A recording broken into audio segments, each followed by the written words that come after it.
丰原葫芦墩国小虽然不是客庄小学，却特别成立客家歌谣社，让小朋友从头学习客语。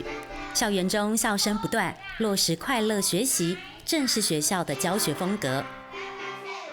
孩子们他们学习很快乐，完全是自动自发的，他们是在一个很快乐的环境当中学习，所以他们才能展现出学习的好成绩。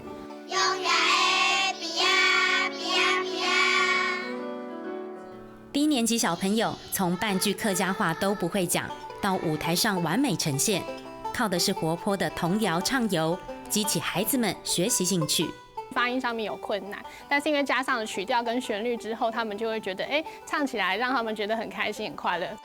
发音力求标准，必须反复不断的练习，才能说出一口漂亮的客家话。有些字可能就比较困难，我就会在浴室洗澡的时候偷偷练了。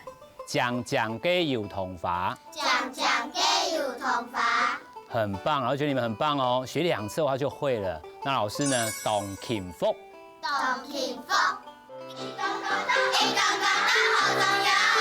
大一点的孩子要挑战的难度比较高，但只要跟自己比赛，学习是快乐的。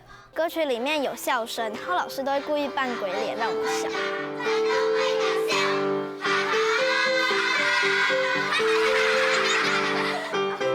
用轻松的心情认真唱，葫芦墩国小的孩子第1次参加全国竞赛就夺得佳绩，这就是快乐带来的正面能量。